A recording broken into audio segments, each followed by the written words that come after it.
Come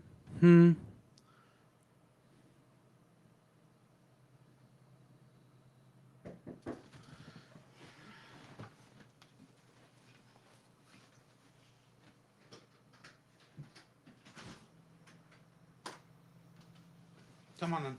Sorry, I'm focusing. Having issues. Issues with what? YouTube is working. Facebook is working. Twitch isn't. Twitch is being dumb. I heard Twitch was being dumb. Although, wait, I think it's working again. I just can't. Hang on. Hang on.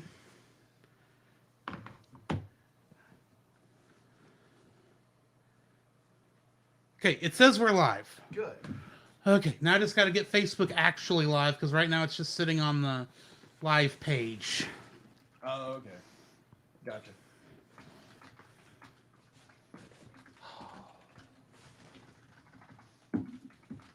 Much better, by the way.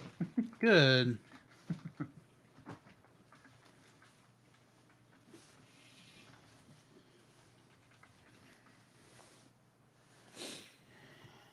Go live. That's the last one.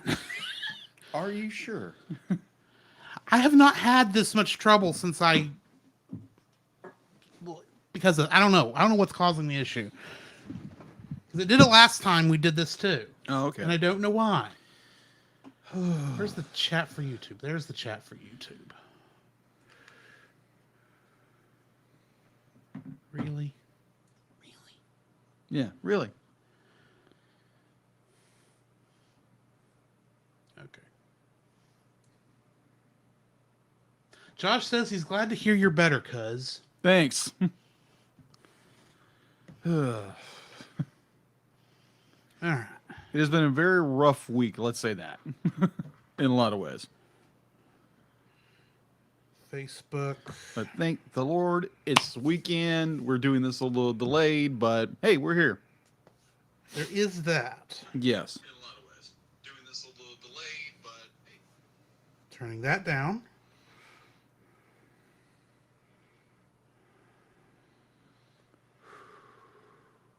Where is... Brr, it's cold. Yes, it is cold. Yeah. I know that's kind of like a duh, Jacob. It is cold. Oh, well, whatever. In a lot of ways. Whatever. Josh, you didn't answer the trivia question. Hey, Geek Devotions, how's it going? What's up? We will give you Encanto when we get a chance. Okay, Josh, I don't know what Inhoen is. I mean, I don't know how we're supposed to give it to you. In Hoenn? Enhoen. Inhoen. In Hoenn. I think he's trying to say Encanto, Kanto? That's what I'm but thinking. he's nowhere near. Oh, man. Oh, Jiminy Crickets on a pogo stick. Agreed. Agreed. Ah, this has been a fun week. Yeah, indeed. Indeed. Got to get that thing going. Okay, just doing a quick audio check. The audio check with, but that'll work. I was trying to do this. Or this. Or maybe this. Anyway. Oh, man. So how are you doing? Minus the stress of getting all of this set up. I'm going to have to figure out what's causing the issue. I think it may be what I'm using to get the logos down there up on the thing. Yeah. I think me going through OBS to Riverside is what's screwing it up. Because it wasn't doing that before I tried doing that. Yeah. So I may have to take that back off, unfortunately. But hey, it works. But like It looks good, but at the same time, it's like, well, here's the thing. You actually look at that Facebook here. Yeah. It's also doing that, so. Oh, it's still blurred. Yeah. So I'm thinking I may have to kill the, in fact, hang on. Yeah, because it looks like that's using the foreground. Yes. Where Like is the focus of everything, and everything else becomes. Oh, you can't change access while recording. Well, I'll do that next time. Oh, we can stop recording and. I'm not stopping recording again. We'll just have to be blurry tonight. Oh, okay.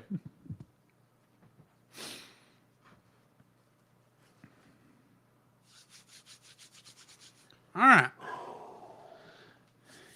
We got to do the skit Yes, we do. first. Yes. Try to get through this as quickly as possible because. It's a good thing you're already out of breath since we have to be out of breath for the beginning of the skit. Although I don't have a good way of doing a door slam. I may have to find me a door slam later on. Yeah. Actually, I don't need a door slam this early on. I think it's later. Yeah, it's later. Gotta do the door close. All right. All right, let me pull it up. Geek Devotions has hashtag stop recording and give us Encanto. Geek Devotions really wants us to do a reaction for Encanto. And apparently, it will come when it, to quote our tagline for another show in a time long past, we'll get there when we get there.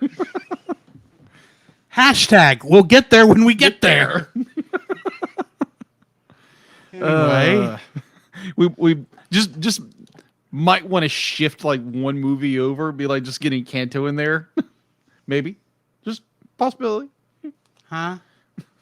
Like the schedule of films we already have. No, we're set. not doing we're not going to review this early. We're just going to do the reaction and get it and do it. Yeah, Unless we kill the anniversary episode. Yeah. Otherwise, our schedule is pretty packed. Oh, okay. Yeah, I would say probably just like do a reaction to it, and then Sometime in the next week, probably. Yeah. Maybe. When we got time to breathe. All right. So speaking Apparently, of, he really wants us to talk to some Latinos before we say Encanto again. Encanto. Encanto. I'm sorry, I'm Texan. I say it my way. Enchanto. Encanto? Is it Encanto or Enchanto? You have a hard enough time saying Encanto, much less Enchanto or whatever it's supposed to be. Yeah, Encanto. I'm sure once I actually watch the movie and I Yeah. hear somebody else say it, I'll know how it's supposed to be pronounced. Yeah. And all the promotional, it's Encanto. We're saying Encanto. Yeah, Encanto. Yes, we're gringos. What of it? Actually, technically, I'm like 1/32nd native Mexican. Anyway, like really far back there. Right. He says it's Encanto. Encanto? Encanto. That would make sense. I don't know. I still say burrito and gordita. I'm sure that's not how it's said in Spanish. In Espanol. Right. I'm sorry. Now I'm just quoting Peggy and King of the Hill. Anyway, you ready to do this? Yeah. Let's get this. Okay. Gotta get out of breath. This sounds horrible. It does. That's... Oh my gosh. Yes. Okay. Well, that was fun. No kidding. What are the odds that I would predict all that so exactly? That depends. Have you seen this movie before? No. Then, as a guess, I'd say approximately 3,720 to 1. To quote a smuggler, never tell me the odds. Yeah, but you did ask.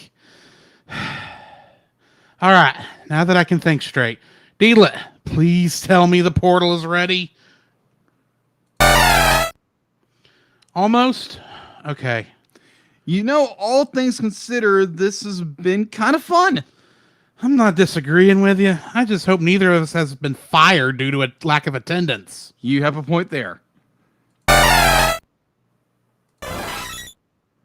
Portal's ready? Good. Just to make sure, though, are there any strange readings? Good. You ready, Jacob? Yeah, let's get the heck out of here.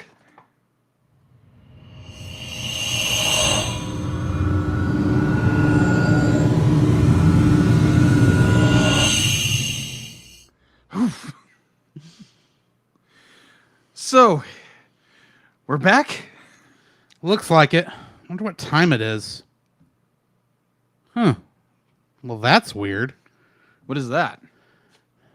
Deedlet, does that portal transport us through time as well as space? Interesting. So guess what, Jacob? We're back at the exact moment we left. That is awesome. However, I had to streak to my apartment and crash because I'm exhausted. What's up? Now say it. What's up? Hang on. What's up? She asked, despite all the issues, what did you think of her proposal?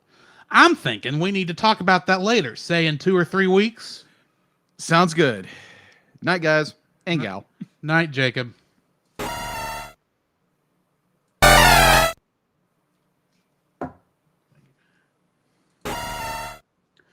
It's okay, D-Lit. We got back safe and sound and without losing any time. Everything's good, but we just need to think about it. We'll probably wait till after we've watched Future, the normal way, to make a decision. I mean, you did just kind of spring this on us after we had just barely met you. Anyway, I'm heading to bed. Night, D-Lit. And then the theme song.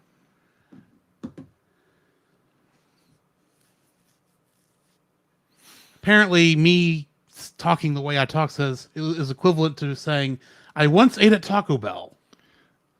What? I don't eat at Taco Bell. If I'm going to have Mexican food, I either go to Jalapeno Tree or Posados. I'm sure you love the way I just said those words. Jalapeno Tree and Posadas.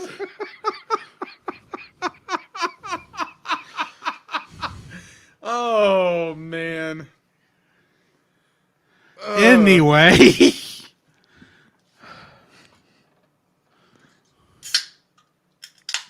Oh, my Yes, gosh. Josh. Jalapeno Tree.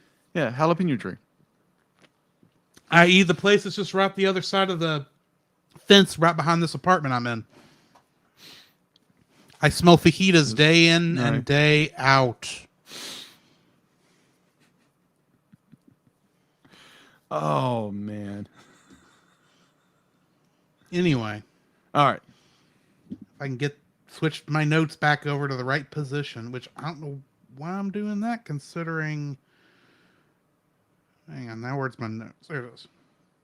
The I don't know. Facebook thing's not in here because I got to go back to Facebook, which is on us instead of the thing. Go away from live. Thank you. Okay. Well, Josh, it's because you live too far south, apparently, for jalapeno trees to be. I don't know why that would be, but I guess it really Wait is a minute. kind of Where I know where Josh lives. It'd be like there's jalapeno trees in that area, surrounding that area. Not exactly where you live, but they're there.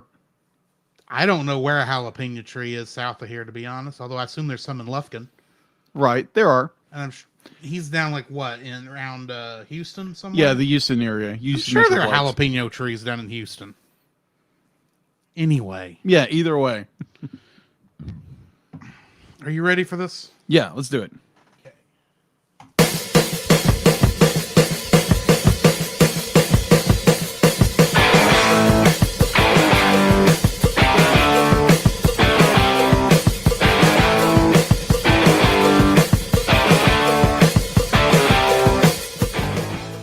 Hello and welcome to another episode of the Cellcast. Joining me today is a man who, well, I don't have a good pun this week. I don't know. I really don't. Why did I think of one before this started? That would have probably helped. That would have helped a lot, actually. It's not like I didn't have 4 extra days. I don't know. He's a man who keeps going back and forth between worlds. Welcome, Jacob. All right. Why, thank you. And let me use our co-host, a man who just stepped into the wrong ocean. Welcome, Drew. I'm sorry, I was reading chats. How's it going? I'm going mad. Apparently. Matt is a tech hatter. Maybe. Anyway, get this thing to do what it's supposed to do. So how are you doing, Jacob? Man, I'm doing pretty good. It's been a long week, let's say that. And you were flat wore out Tuesday, apparently. yes, I was completely, because what happened was because I work where I work, and so I'm working like an 8-9 hour shift on my feet doing something I'm not used to for like 2 weeks straight because COVID and people who just don't want to come in. And so I'm sitting behind a check stand all day. So I'm like, I get home, I'm fixing notes, I'm eating dinner, and I just go thump. Like all the energy drops out. Because I finally relaxed. So I text Drew and it's like, hey, can we postpone until Friday? And I was like, oh yeah, sure, no problem. So Wednesday, I just had kind of a, like we all do, we have issues that we deal with, like depression or anxiety or whatever. Well, I had one of those days. I had We had one of to those. knock you out of that funk. Yeah, huh? We had to knock you out of that funk. Yeah, that is true. That is true. That is so true. So I'd be like, yeah, it's there again for those who did post, who did respond to that. Thank you so much. That was very encouraging. It was all your prayers, all your thoughts, all your encouragement, and the fact to be like, I posted it. Drew was the first one to post, and I love what he said. It was the fact that when you see something like that, you have friends who jump in there because they care about you. And that's really encouraging to hear. And I wanted to delete it because I felt really, really stupid. Because I felt really, not stupid, but I felt really just embarrassed. I was like, oh, be like, you're bringing it to yourself. Don't do that, Jacob. And I had so many people reply back, it's like, don't post it because that's encouraging. Because most people won't say that. They won't say that they're dealing with depression, dealing with anxiety or whatever. And so it was really encouraging to see people do that. And then just, as the week went on, things got a little better, and looks like work's getting a lot better. That's good. So yeah, it's been a roller coaster. How are you been, Drew? Crazy. Well, yeah, we knew that. Well, yes. No, I've been doing pretty good. I had a semi-relaxing week. Been getting a little bit extra overtime in, so that's been nice. But Yeah. Just kind of a normal week. Okay. So we got trivia question from last week. True. Technically about this week, but anyway. And I posted it late because I apparently forgot to post it Wednesday. That happens. Anyway, the trivia question was, what company originally localized Digimon? And then I posted, sorry for posting this so late.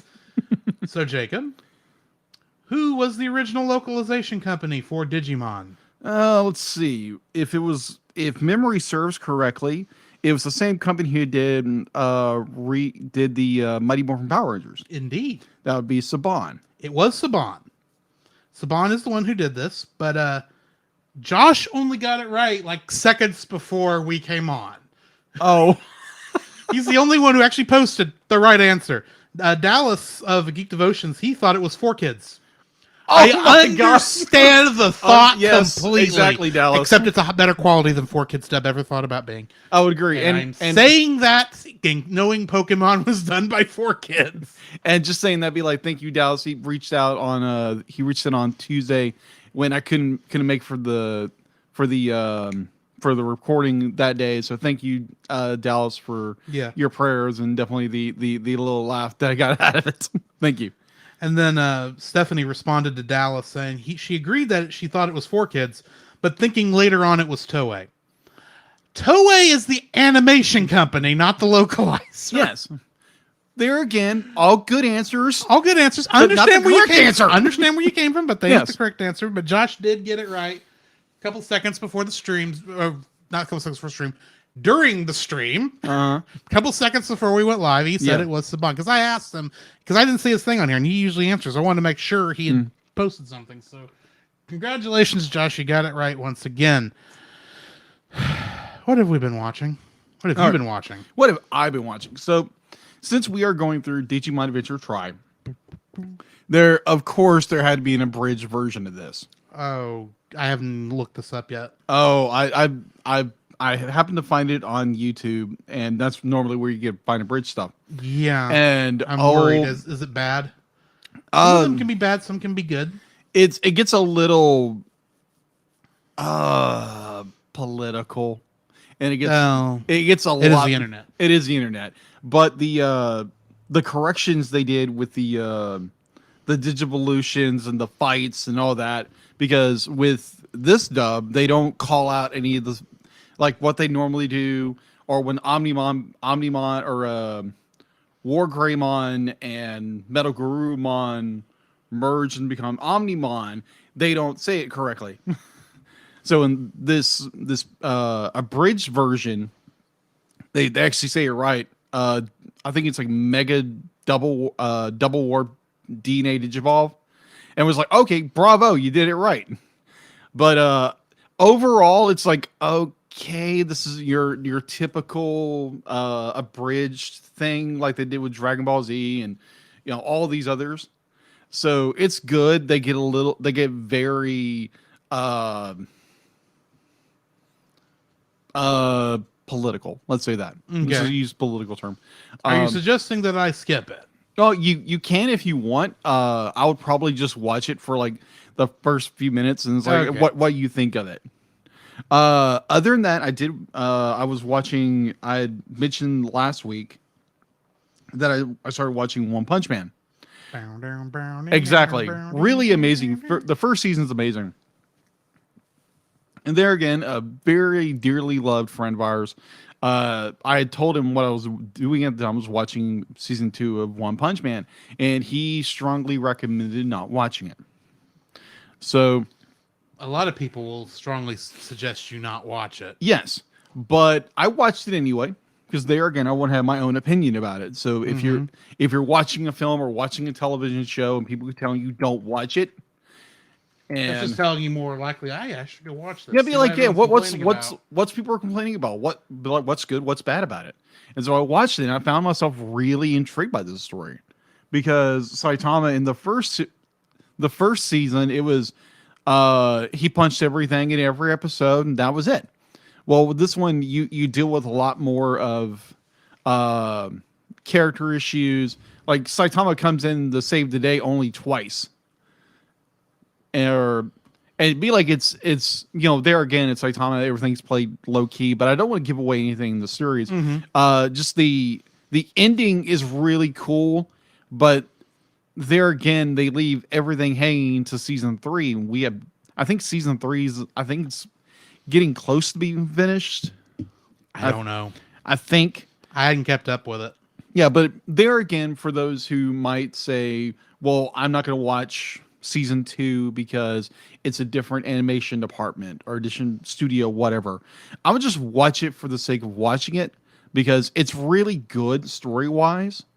And there's some little things, be like there's a Monster League now, and it's different, but at the same time you deal with a lot more than just Saitama wanting to punch something and having a little more challenge.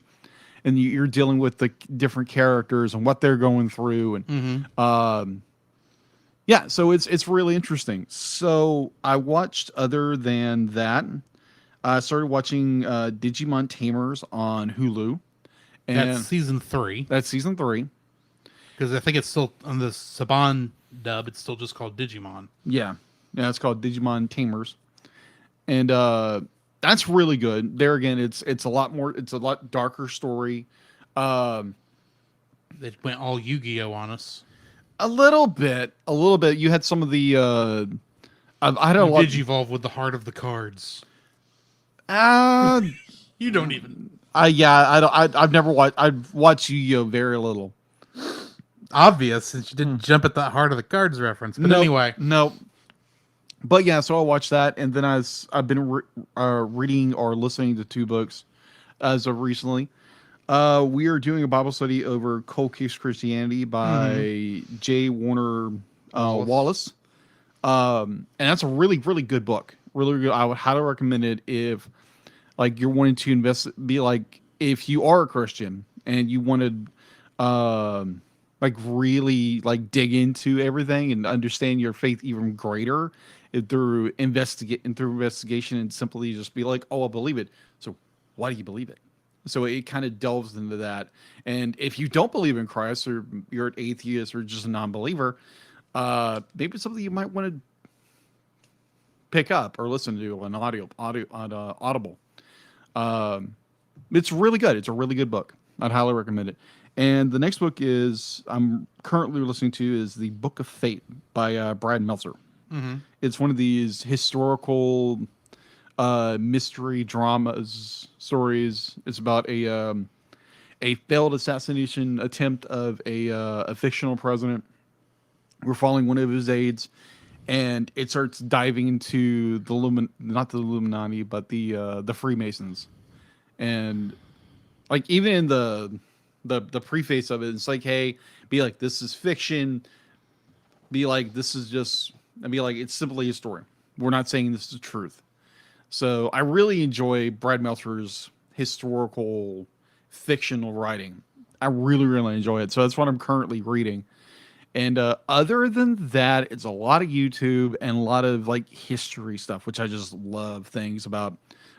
If you know anything, like if I was to say Teutoburg Forest, would anybody know what I'm talking about? No clue. Okay, Teutoburg Forest was a. We don't have time to get into history That is true. That is so before true. you get off on this tangent. Oh yeah, I could go on the tangent. I could tell you were heading that way. That's why I cut you off at the pass. Good deal. So yeah, I'm a history nut. So yeah, we can talk about that another day or whatever. But yes, so that is all I've been watching and listening to. So what have you been up to, or what have you been watching? What have I been watching? I've been watching a couple things. Before you came over here, I watched the pilot episode to Firefly because I apparently have never watched the show despite owning the DVD for the past 8 years. Really? Yeah, because I know I bought it when I worked at Wally. Yeah. I've never actually watched this. I watched the first episode, the pilot episode, and I enjoyed it. It was good. Also been watching some more of Godzilla the series. Yeah. Because that's been fun. I think I failed to mention I've been watching the Book of Fett, the last 4 episodes, and it has gotten really good in the last episode. Yeah. In my opinion, we finally got done with all the flashbacks. It doesn't really spoil much, but the way it connects into Mandalorian, I thought was good. Nice. Okay. I will say that. Let's see, what else have I been watching? Of course, after I watched last Saturday, after I watched Digimon Adventure Tri Coexistence, the way that movie ended, I threw in Future because it's like, okay, I've got to find out what's going to happen now. Yeah. Because it's like, what just happened? Yeah. What? Did this just turn into Neon Genesis Digivangelion? Yes. Because that's kind of how it ended. Kind of. Good night. So yeah, I did jump in and do that. Yeah. And then other than that, I don't know if I've really watched much of anything else. Okay. So yeah. What do we got in the news? All right. So what do we got in the news? We actually have quite a bit of news. We got some new release information about an actual a movie coming out of Oh, and I finished all of The Realist Hero Rebuilt the Kingdom Oh, okay. that I watched last week. Sorry, I had to throw that in there because I kind of forgot I finished it because I finished it while I was taking care of the PS4 for you last Friday. That's right. So anyway, Yeah. So oh wow. Hey, help me out. 1 second. Ukrainian. Ukrainian. Thank you. I knew. Hang on. Let Dila get this marked right quick. Apparently, she wasn't happy she had to mark. Sorry, Dila. All right. So in the news, this highly anticipated Ukraine animated feature called, I'm probably going to butcher it, Mevka, Mavka. Mevka. Mevka. That sounds better. Mevka. We could be butchering this. I don't know. I'm not Ukrainian. It is Ukrainian, so Apparently, according to the pre-show, I can't even say Encanto. So, all right. Makevia, however you pronounce this, there again, be like if I'm butchering it, I apologize. The fourth song will finally bring its traditional root magic to the theaters in December 29th, 2020. Apparently it's from a Ukrainian animation studio called Anagrade Studios, Film.ua film group. Apparently, this is something new they're doing. I've never heard of the film. I watched the trailer when I was doing the notes, and like, man, this looks good, like Disney quality good. Mm-hmm. So yeah, it will be rolling out in December 29th of this year, 2020, and it will get screenings in the UK starting in February from the 10th to the 17th. So if you're in the UK and you want to just check out what this film's about, go check it out. And if you are from the UK and you see it, please let us know what you think. In other news, so going into like a brief summary, McKev, how we pronounce it? How did you pronounce it? I'm assuming it's from what how you spelled it was like Mevka or something like that. Mevka. Yeah, Mevka. We'll give that. Mevka. Serves as guardian of the heart of the magical forest and its soul, and her journey begins with falling in love with a gifted musician named Lucas, a ordinary village boy. Her feelings force her to face the impossible choice between love and her duty to protect the world. Mevka is the embodiment of virtual of selfless love, protecting nature, harmony, and unity of two universes: the world of the forest and the world of people. So that gives you a small synopsis of what this film's about. So hopefully we get it over here in the States, and maybe we can review it at some point. All right, so going into some Aardman news. So apparently, there are going to be 2 new films coming out from Aardman, and they are going to be, I think they're going to be Netflix, I believe. It's going to be, one is going to be a brand new Chicken Run movie, and that's going to be Chicken Run: Dawn of the Nugget. Yes. And the other, I believe it is going to be a Wallace and Gromit misadventure. That this movie That sounds about right. Yeah, it hasn't been it's an untitled project, but it is in the works. Chicken Run: Dawn of the Nugget. Let's see. Over the years, yeah, it's in the works. It should premiere on Netflix in 2023. All right, so synopsis. Having pulled off the death-defying escape from the Twiddled farm, Ginger has finally found her dream: a peaceful island, sanctuary for the full flock, far from danger from the human world. When she and Rocky, now voiced by Zachary Levi, hatches a little girl named Molly. Ginger's happy seems complete. Back to the mainland, the whole of chicken kind faces a new and terrifying threat for Ginger and her team, even if it means putting their own hard-won freedom at risk. This time, they're breaking in. So that's the synopsis of Chicken Run: Dawn of the Nugget. All right, so in Kanto news, Or however you say it. yeah, however you pronounce it, Walt Disney's Encanto has won Golden Globe, has won the Golden Globe for Best Motion Picture Animated for the year. And yeah, bravo to the team at Walt Disney Studios for Encanto. Or however it's pronounced. However pronounced, we're probably going to get into. We've been getting it wrong all evening, apparently. Apparently, so we'll probably do a reaction to it. I don't know when, but we will get to one where we can get that out of the ballpark. We can get that out there for you guys, and yeah. So that's all we have in the news. Actually, I've looked up showtimes because I was curious. Yeah, We missed all the theatrical showtimes. We're just going to have to watch it on Disney Plus. yeah, I knew that. So anyway, Yeah, so we'll watch it in Disney Plus and then give you guys a reaction. a late reaction, but Yes. Oh well, but better late than never. exactly. All right, so that's all we have in the news. You missed something. What did I miss? Netflix released a trailer for the Cuphead show. Oh, yeah, I saw something about that. Yeah, it looks interesting. Okay. You should go watch it.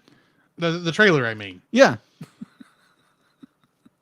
All I saw was Cuphead went to the carnival and the devil, and he did something with the devil. That's about all I know what's going on in there. Okay. But it's a very classic style. It's kind of a mixture of the modern digital animation, because this one is made digitally, digital vector stuff. But it kind of still has that old rubber hose animation style from the classic cartoons. Yeah. So yeah, go give that a look, see if that. And I think I said it comes out in March, I believe. So yeah, there's that. All right, good deal. That's all I got. All right, good deal. Guess we need to jump into the spoiler-free section of our review of Digimon Adventure Tri Part 5 Coexistence. Yes. It's really sad when you have to take a breath in the middle of your middle of the movie title. Like I said, this turns into... I'm not really spoiling too much. I guess I am. Maybe. By saying this turns into Neon Genesis Digivangelion by the end of it. That's I can Kind of? I'm gonna say this because I've already decided that's the subtitle for this episode. Okay. Neon Genesis Digivangelion. I'm just gonna get this out there right now because this is a issue I think I have with where this has gone. The first 3 episodes of Try, those were very well paced and very well animated. Okay. I think they were intending this to be a 9-movie series because they are cramming in what feels like 6 movies worth of information into 3. Especially with some other problems I'm going to bring up much later. Okay. This thing, it goes through like a lot of stuff. I mean, we start off in the digital world. We go back to the human world, and then we go back to the digital world again by the end of it. Why? I don't remember. There's back and forth, there's a lot of portal hopping. A lot of portal hopping. It's like, okay, this is interesting. It's not bad. Don't get me wrong. I by the time you get this far into it, you kind of have to finish it. Yeah. You're basically in the last leg of it. Yeah, because you're just like, you got to figure out what's going to happen next. Yeah. I thought this had a lot of good fight. This had some good fight scenes going into it against Meicomon's newest form. Mm-hmm. But yeah, it's definitely the beginning of the climax, let's say. Yeah. So yeah, that's my thoughts. It's good if you've gotten this far, you might as well finish at this point. Go do it. Yeah, exactly.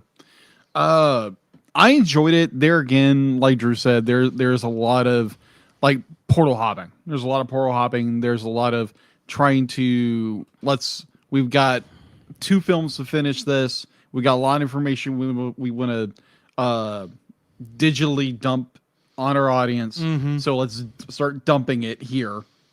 We got a lot of data we got to dump, so we're going to dump it here. And Format the hard drive. yeah, let's form. Yeah, in a lot of ways. I enjoy a lot of this. Definitely towards the end of the film, like, oh crap, this is where this is going. This is where that whole scene came from. It's like, oh snap. Yeah. It wasn't what I expected. What they were doing. I did like how they concluded a certain character's arc. It was like, oh wow, that's what that was like. Oh, okay. So I have a feeling we may be on different sides of that ocean. maybe. I love that they threw a bone. We'll get to that. We'll get to that. We'll get to that later. Curse you. We'll get to that. Because I brought it up a lot during the Wouldn't shut up about it. But anyways, I thoroughly enjoyed it. It's got it like Drew said, there's a lot of digital hard drive dumping. There's a lot of digital nonsense in this too. Indeed. It does leave you on a cliffhanger. It's like, oh crap, they did that. Yeah. Oh wow, okay, I've got to finish this now. And so yeah, we are gonna finish it. And yeah, it's good. It's got little problems here and there, but overall, I enjoyed it. Well, then I guess we need to go ahead and do the bumpers so we can spoil this thing. I got to play a specific one. Yeah, that one.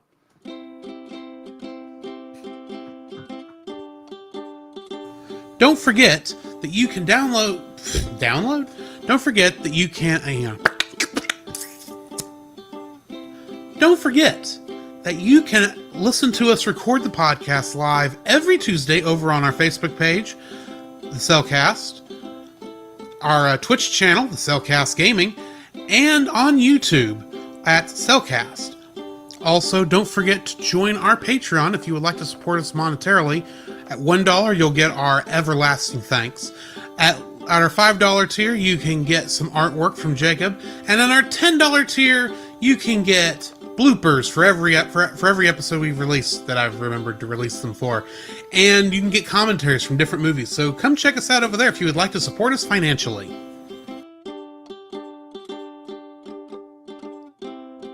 Every other week, join the Retro Rewind Pod as they travel back 15 or more years along the entertainment space-time continuum in their mission to review movies and games, establishing what is still worth your time today. Expect fun banter and trivial insights from Francisco and Paul, the Master Interrupter Powers, and rotating guest hosts who are all out of time.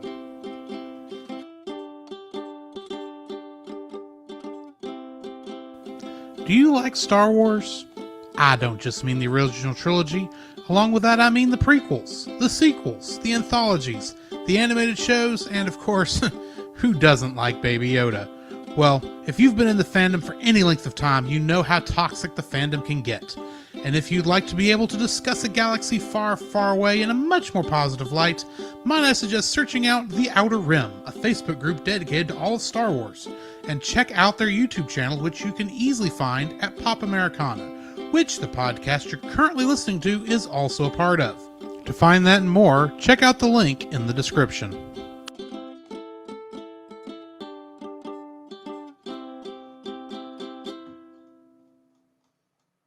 Get to the top of the chat here. Where Dallas is be like, you haven't done Kanto yet. Yeah. I made the mistake of saying we still need to do this one. Yeah, we do. See stuff. Oh, apparently when we were trying to figure out what Hoenn was from Josh, he was trying to combine. He was trying to say like Kanto, the region from Pokemon. Okay. He was using that as the reference, but he prefers the Hoenn region to the Kanto region. So Cahoen? in Hoenn, yeah. In Hoenn, okay. I'll go with that. Whatever. I mean, like whatever it is, dude. That is the most complicated joke I've seen on this channel, but I'll go with it. Josh says he couldn't find the answer to save his life. All he could find was Saban, nothing before. Apparently, he thought I said somebody before Saban. Did it. If I gave you that impression, Josh, I apologize. And then he suggested in Sinnoh, because Sinnoh is another Pokemon region. And then Geek Devotion says, I really need y'all to talk to some Latinos before you say in Kanto again. And then he called us gringos. I mean... Yeah, and I'm white. What of it? to be fair, we're all kind of made in God's image, so we're all brothers and sisters. So let's exactly. Nothing of no. Our mispronunciation of Encanto, or however you say it, Encanto, whatever. Anna, whatever. Is in no way meant maliciously. Anyway. All right. He said that thing about the Taco Bell. Geek Devotion says, welcome to Cellcast, where we talk about Mexican restaurant locations and the Chinese restaurant shells they inhabit. Dumb question. Any of the Mexican restaurants around here? Because you're from here. Yeah. Are any of them in old Chinese restaurants?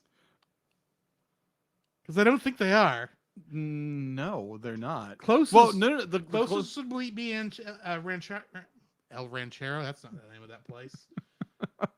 It's Ranchero. but- Yeah, it's Ranchero.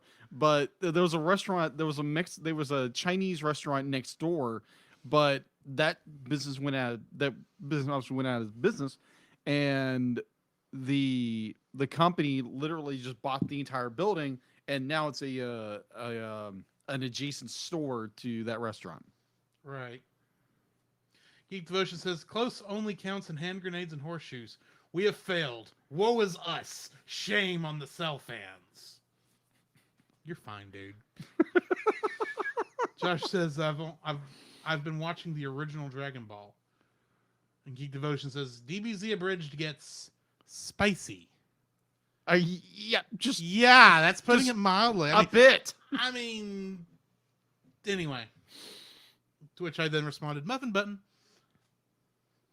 Muffin Button. You've not seen Pest Season 1, have you? I have no idea what you're talking about. Obviously. Geek Devotion said, Josh said, DBZA is awesome. I just wish they'd done the Boo Saga. Hmm. Fair. Then Geek Devotion says, I like One Punch. Only saw the first season. Then PaulJPowers.com, who I'm sure is busy over on another podcast right this second, says, what's being spoiled right now? One Punch? Pretty much. Skip ahead. Geek Devotion, Paul said, gotta go. Have a great night. Of course, we know where he went. He's over on Retro Rewind talking about Super Mario Brothers 3 right this second. Da-da-da-da-da-da. Yeah, and Geek Devotion says, gotta dip and watch Dark Star and Velocipaster. Have a great stream recording. Love and appreciate you guys. Also, hashtag give us Encanto. And now, thanks to Jacob, hashtag give us Yu-Gi-Oh! We don't have time for Yu-Gi-Oh! Oh my Maybe gosh. Yu-Gi-Oh! Abridged? Maybe. Which is hilarious. We will work on Encanto and maybe an abridged version of Yu-Gi-Oh. Who knows? That might be funny. Yeah, and Josh says, curse your sudden but inevitable betrayal! Quoting the line from Firefly. Oh, okay. There again, like Drew, I've only watched like a small handful of episodes. When I finish, I'll allow you to borrow my DVD. I have the DVD set. Oh, you did the same thing I did. You bought the DVDs on sale, probably. Yeah, secondhand and you actually. haven't actually sat down and watched them. Exactly. And I have family and friends who are like, you have not watched Firefly. Be like, your life is incomplete. You got to watch Firefly.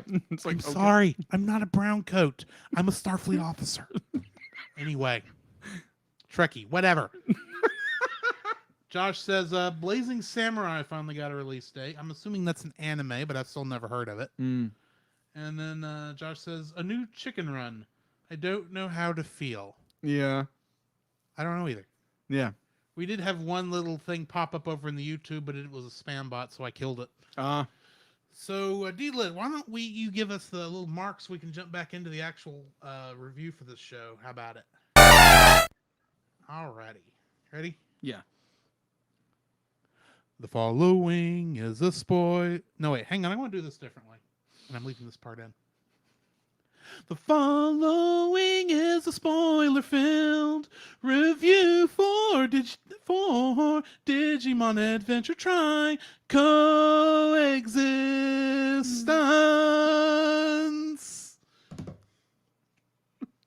If you don't want to be spoiled, turn us off now. I can't get that to fit into the verse. Anyway, cast and crew for Digimon Adventure Try. You know what? I'm gonna throw Kingdom Hearts connections in on this at the same time. All this for Digimon Adventure Try Part 5 Coexistence. If you don't know who's in it by now, you haven't been paying attention. I'm skipping it until we get past Future, because it's the same people. Okay. So what do we got in the info and stuff? All right, info and stuff. It's very similar to the last, to what Drew said. If you want to find out the full listing of the info and stuff, please go back to episode 1, 2, 3, and you'll I think it's 1 and 2. I dropped that information, and from then on, it should drop the release dates of these films and when they're brought onto the physical formats and digital. So if you want that information, please go back to episode 1 and 2 of Digimon Adventure Try Reunion and Determination. Nation. So yeah, go back to those episodes and get all the info and stuff you want on those.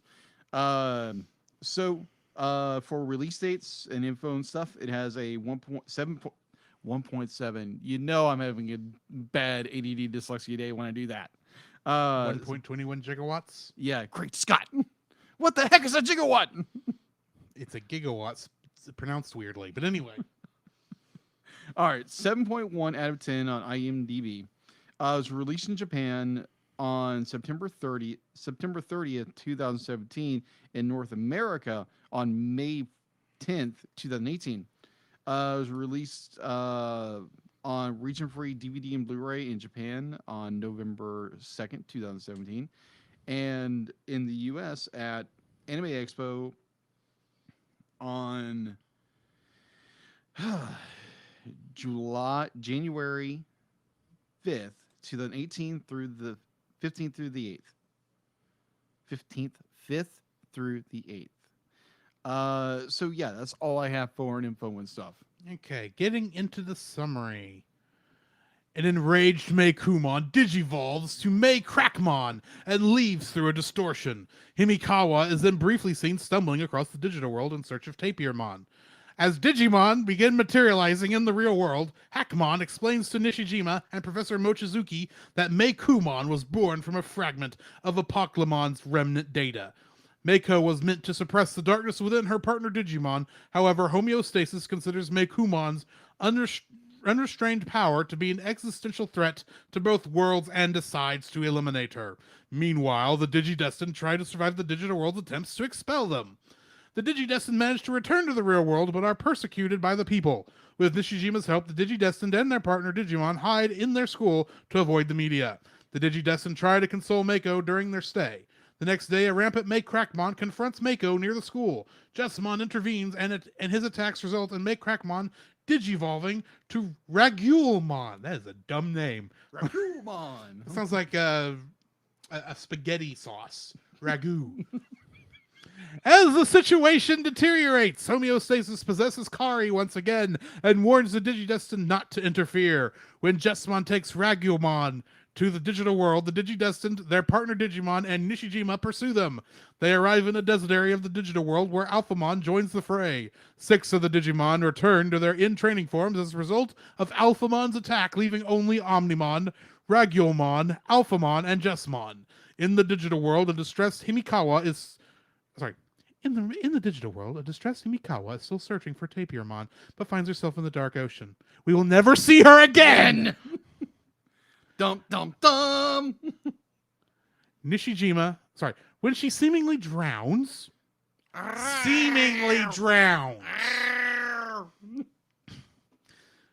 Nishijima senses this and laments his inability to save her. Meiko falls into despair and asks the Digidestined to destroy Ragulmon. Tai resolves to carry out her wish despite the objections of the other Digidestined. During the battle, a fissure opens, causing Tai and Nishijima to fall from the cliff. Never to be seen or heard from again. I'm kidding. Quote unquote. In the aftermath, Ragulmon is incapacitated near Tai's goggles. Distraught by her brother's disappearance, let's face it, she thought he was dead.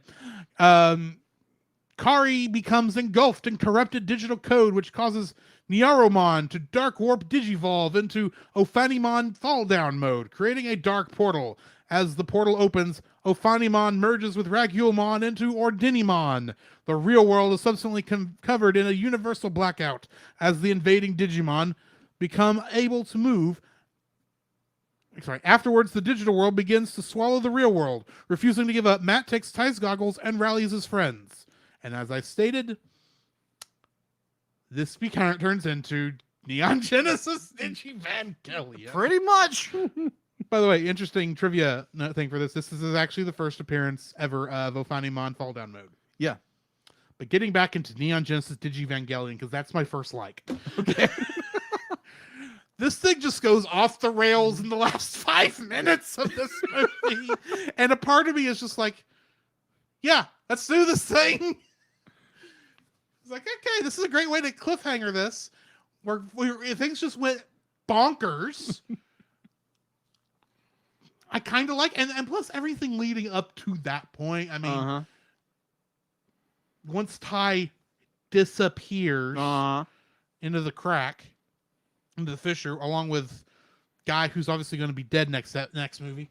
Uh, Kari just kind of going,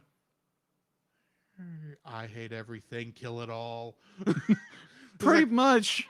Okay, she's a little bit more sociopathic than I expected. If depression can hit her that fast, that quickly, and that badly, she goes from being, what is her symbol? Is it light? Light. She goes from being the personification of lights, according to the Digimon world, Mm-hmm. to being kill it all, kill everything. It's like, good night. But that whole sequence, including the merging of Ophanimon Fall Down Mode, not Ophanimon Fall Down Mode. That's not the name of that thing. Ophanimon's what they merge into. No, it is Ophanimon Fall Down Ophanimon. Mode. Yeah. It's merges into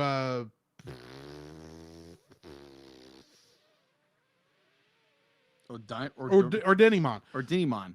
Yeah, when Ragumon and that's what I'm just going to call it now is Ragumon Ragumon. and Ordani and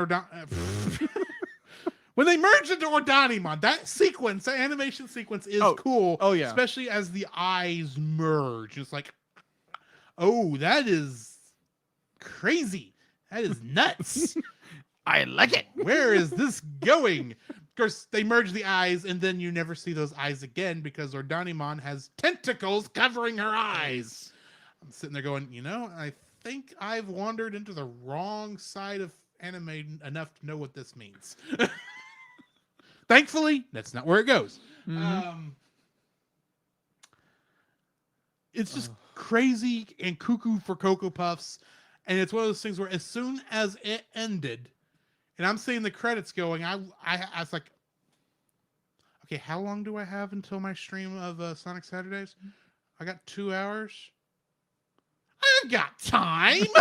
I can watch this. I can watch this other thing. I can just go ahead and throw it in there. Of course, it was during the middle of the future. I was like, oh, I know what the subtitle should be. Neon Genesis Digivangelion. And I was debating whether I should go to Future, but Future gave me a different and much better title. So I'm going with that for that, but I'm going with Digivangelion here. But anyway, that is actually my first is the chaos of the ending, which I have dubbed Neon Genesis Digivangelion. All right, so my number one Digivolve your Digimon, Shinji. I don't want to tame it. Why are you making me do this, Dad? Something about Digimodify. I don't know. Get that stupid weird white Pokemon with the red diamond to turn your Digimon bigger. I don't know. I don't know why I went into Tamers. Okay, Tamers. All right. So my first and if you watch the series of movies, our reviews over these, you can probably tell exactly where I'm going with this one. I'll give you one guess. I'm gonna make a wild guess here. I think it has something to do with my third dislike. Maybe. I think we referenced it already once. We have. When I said we were on different sides of this ocean. That we are, apparently. So my first is actually Himikawa. That's her pronunciation. Himikawa. Yeah, Himikawa's fate.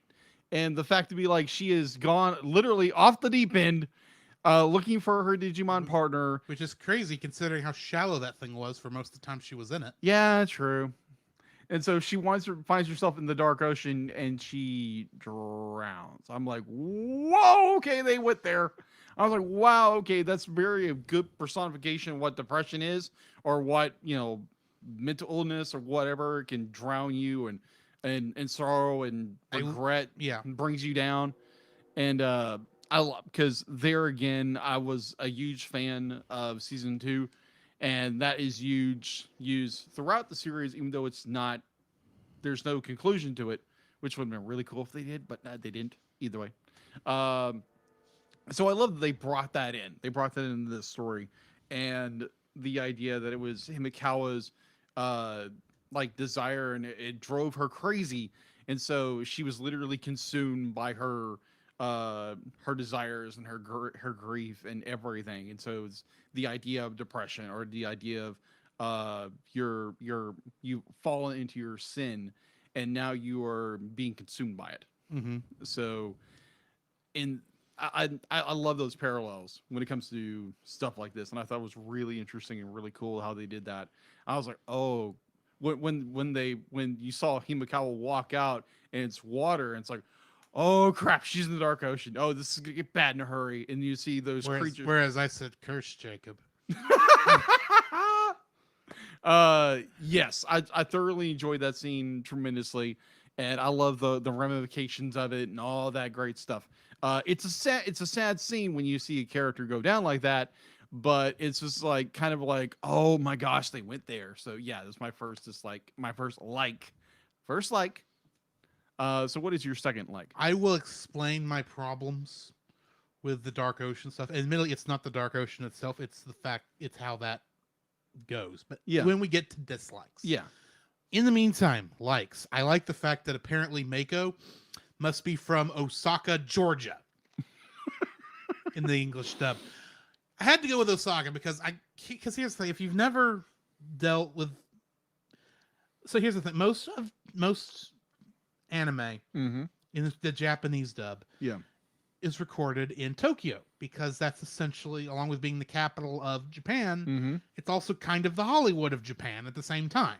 True. So most people have most of the anime you hear when you're hearing the Japanese version, the accent you're hearing is the Tokyo accent. Yeah.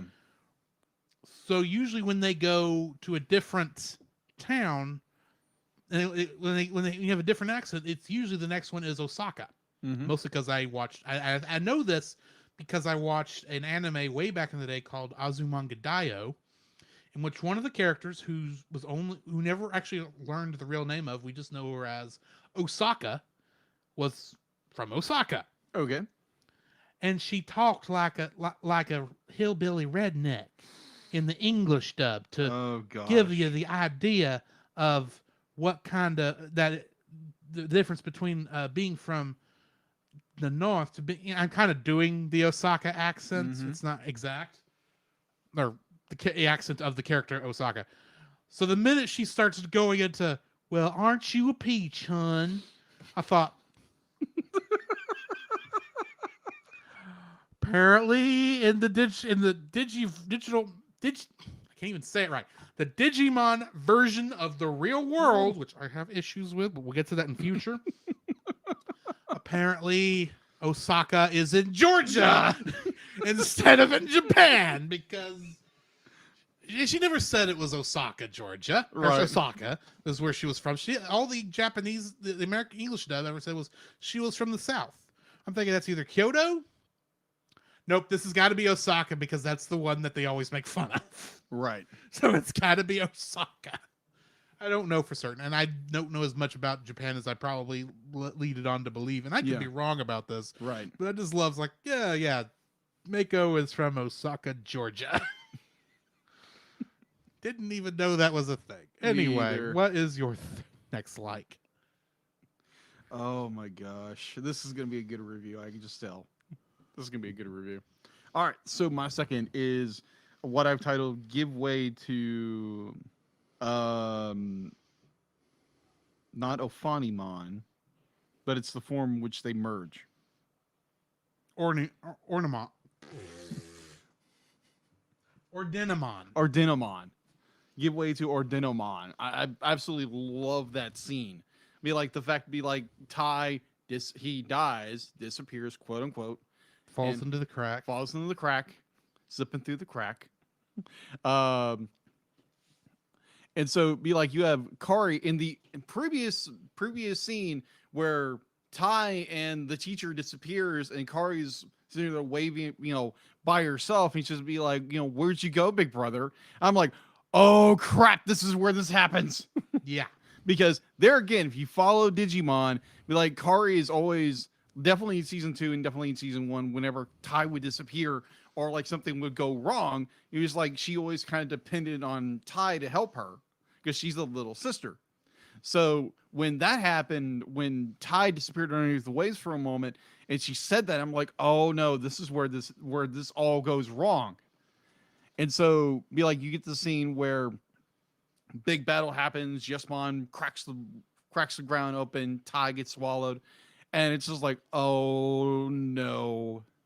And I think Gatomon had Digiball back into Gatomon. I think that's right. Am I right? Mm-hmm. Yeah, had Digiball back into Gatomon, or champion level. No, And- she went all the way down to. Oh yeah, she was Uh, Salamon. No, she was below Salamon. She was the one with the whistle. No, I think The baby. She went all the way down to baby form, Okay. and then went back to Gatomon for the actual merge. Yeah. Yeah. Either. Anyway. Yeah. Either or. It was one of those persons like, will y'all just pick a form and stay in it for a couple minutes?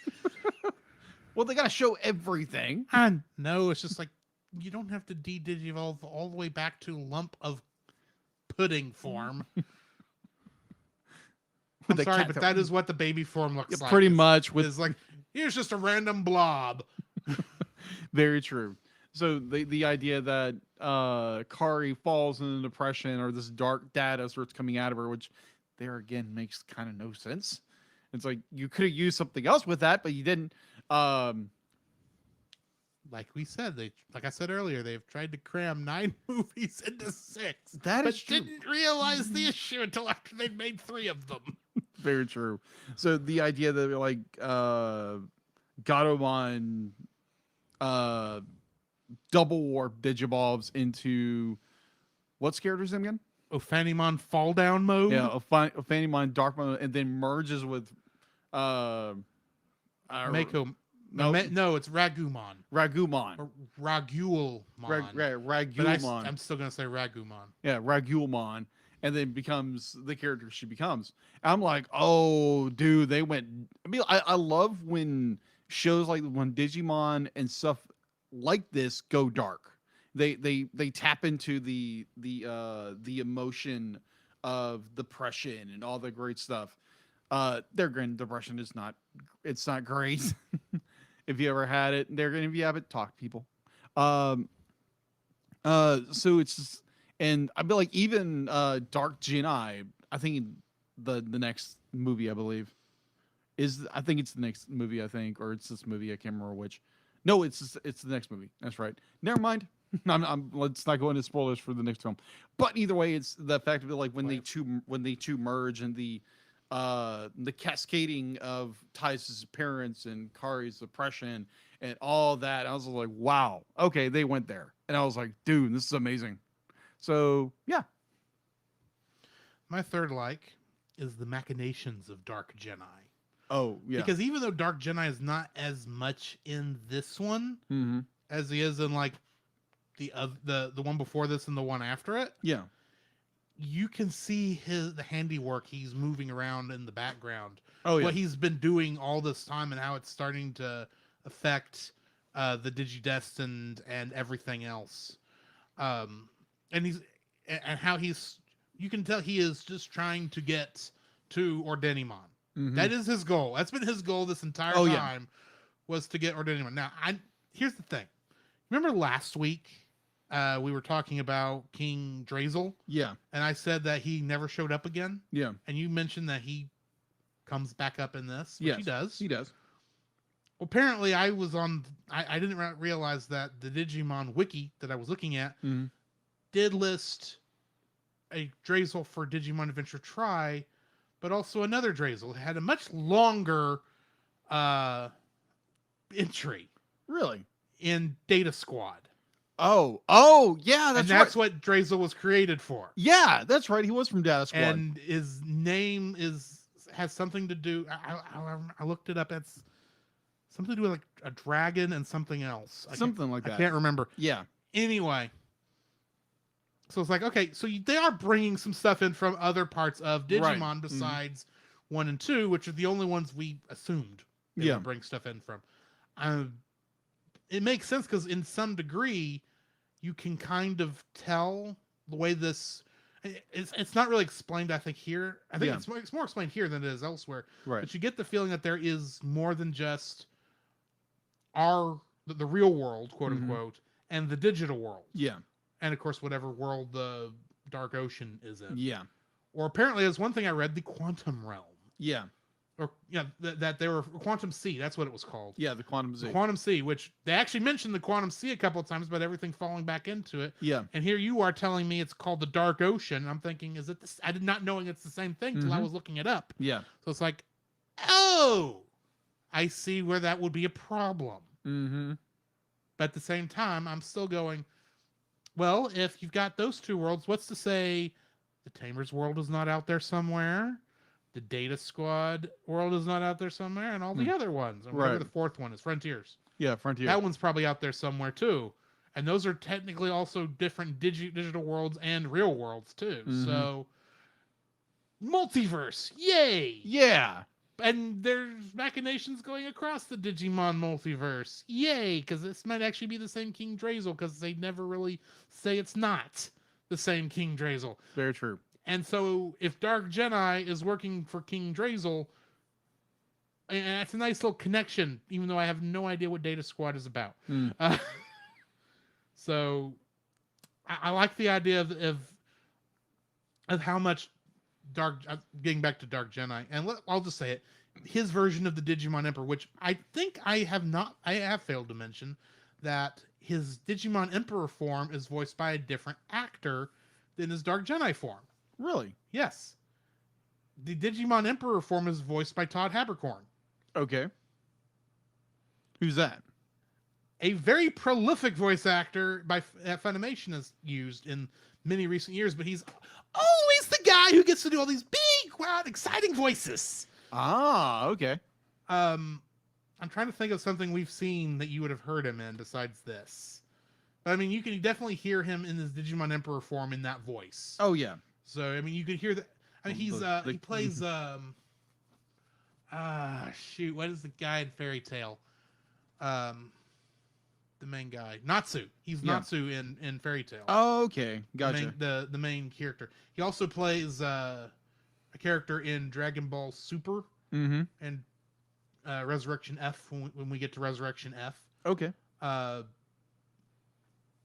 I can't named Jocko the space he works for the Space Patrol. Okay. Anyway, moving on.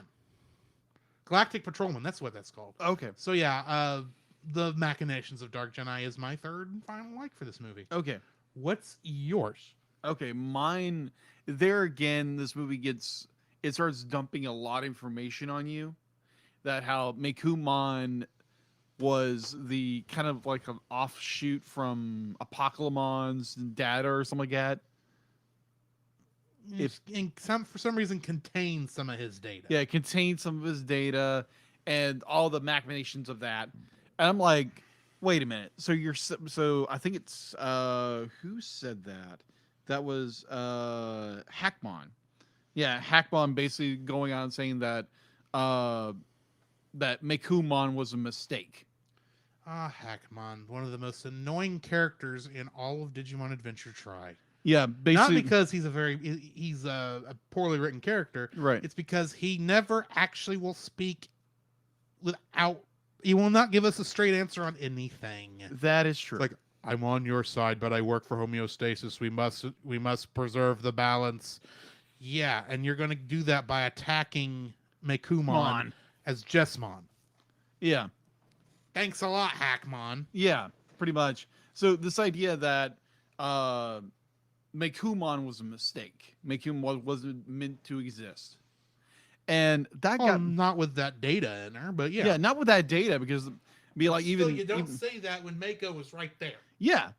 And It's the fact like saying to Tai Agumon shouldn't exist. You're about to get yourself punched. yeah, pretty much. Pretty much. So it was this idea that Mekumon was a mistake. She wasn't supposed to exist. and now homeostasis is going to try to destroy her because we can't have an imbalance.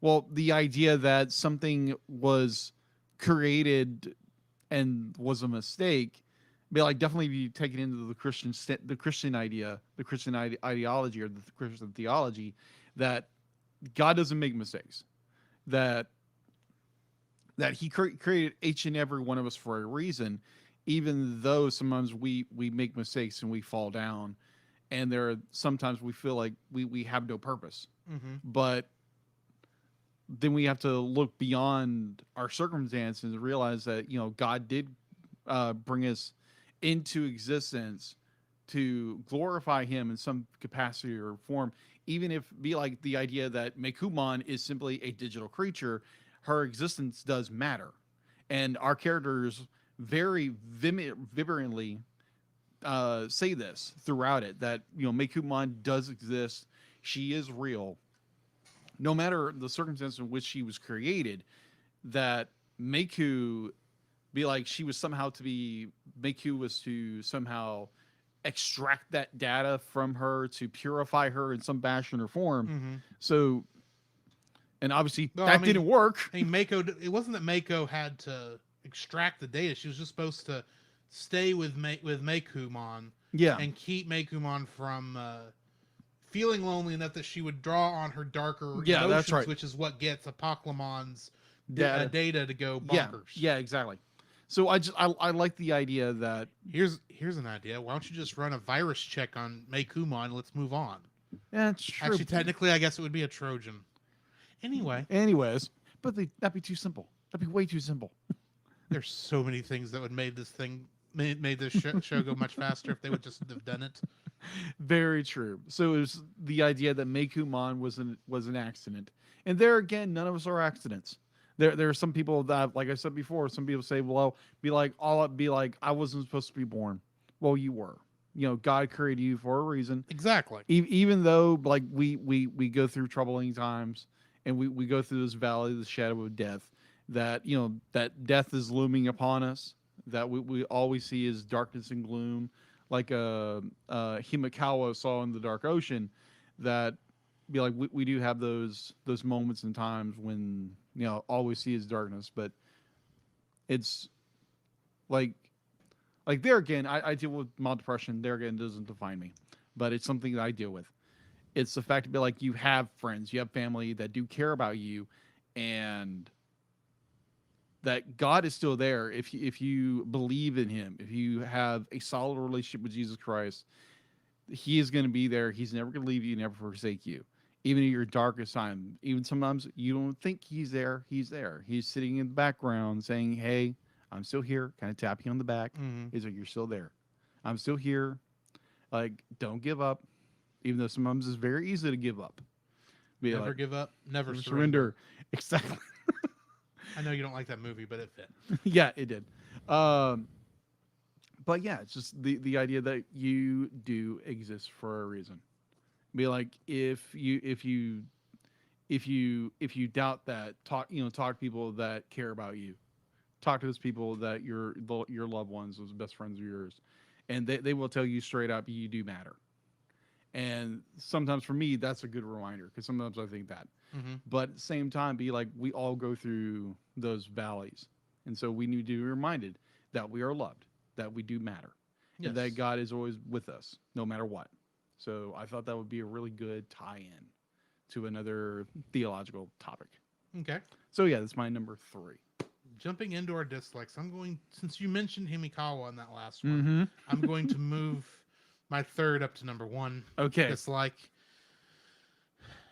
Now, this problem is not necessarily this movie's fault. Okay. It's just this movie was essentially the nail in the coffin, so to speak. Pardon the pun. That's not really a pun. But this was the point where we realized that her character is not changing from this. No. So there's no way they can fix her character by this point, because they've written her out of the show. Yeah.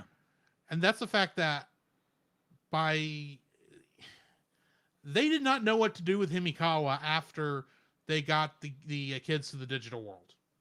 After she got to the digital world, they did not know what to do with her. Mm.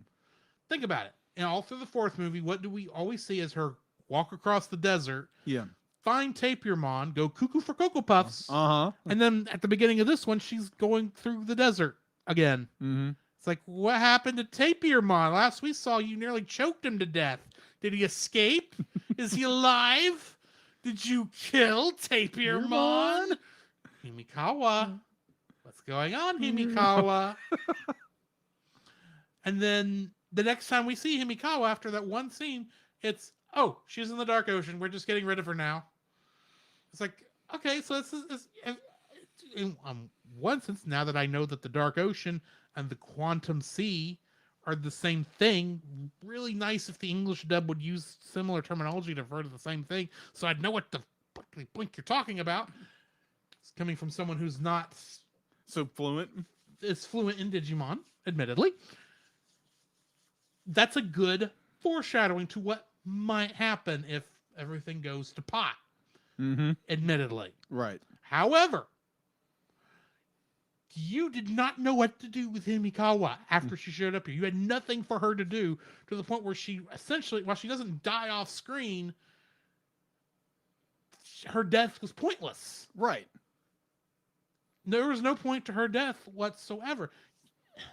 Character deaths, be they good guys or bad guys, Right. should always have a point if they are major characters. She was a major character up until end of episode 3.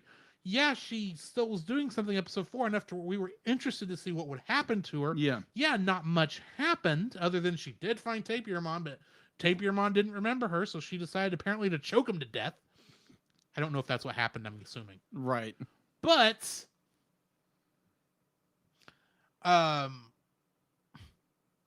they just completely dropped the ball with her character here. Admittedly, they started rushing once we got to episode 4 to get through all the story that they were trying to get through. Yeah. Because there is a pacing problem starting with that, and it's really bad in this one because they had to get through all of the exposition Mm-hmm. for movie 6 in this movie, because movie 6 is, I mean, there's exposition there, but there's story going on there, but a lot of it is we need to defeat the angel when you get right down Pretty to much the Dark Angel. we need to save Gatomon by attacking Gatomon, Yeah. and Meikumon. We need to save her by attacking the combined forms of Meikumon and Gatomon. This isn't creepy at all. This is dark, but we had to explain why it's going to be so dark. And so it goes into a lot of this explanation of not just, all the mechanics of what's going on, but also through all of Mako's emotions through all this. So admittedly, you have no time for Himikawa, since she's going to just get killed about 3/4 of the way through this movie. Yeah. And the only person who knows that is someone who happened to sense it. It's like, I'm sitting there going,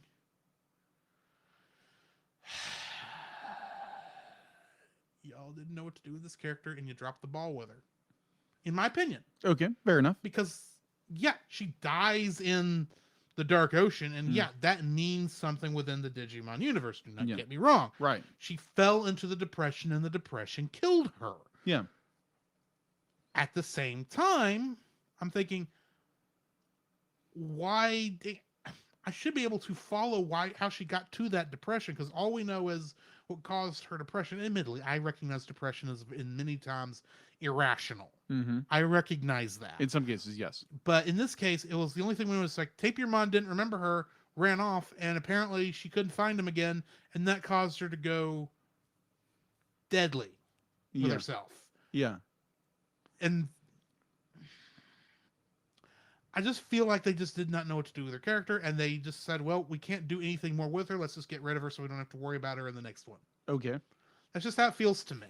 Okay. I see your point. I do see your point. Let me. I'm just going with the context of the movie. Right. Because I don't have the context of Digimon Season 2, which is where you're pulling all this Dark Ocean stuff from. Right. Yeah. And the fact that kind of interjecting with your thought, the fact that Himikawa, her entire goal was to find her Digimon partner Yes. the entire time. And so, Also, I will throw this other thing out there. certainly. I'm a sucker for redemption stories. Yeah, agreed. There was a prime setup for a redemption for her. Mm-hmm. As soon as she got to the digital world, they could have continued her story to where she realized what she was doing was wrong and then could work to help the characters. And no, she just sank lower and lower in, and that's annoying. Yeah, I would agree with you. I would agree with you. It would have been cool if they'd have kept her on the side of good by the end of it. But anyway, But I love the idea that Himikawa, there again, her entire objective throughout this entire story was to find her Digimon partner, which is Tapirmon. Tapirmon. And be like, she finally finds him. He has no memory because obviously the reboot. Mhm. And so her entire world, her entire goal was to find him, and he has no memory of her. She literally has a psychotic break. But she knew. I don't recognize that. But Yeah. she knew that's what was going to happen. The Digidestined knew that was going to happen. Now, Right. admittedly, the one big difference between the Digidestined and I say the Digidestined because she was Digidestined also. Right. But our heroes and Himikawa, the difference between them, admittedly, was that Himikawa had not seen Tapirmon in years, Right. whereas and at the very least, the Digidestined had been hanging out with them for the past 3-4 months, or Right. however long it's been since reunion. Right.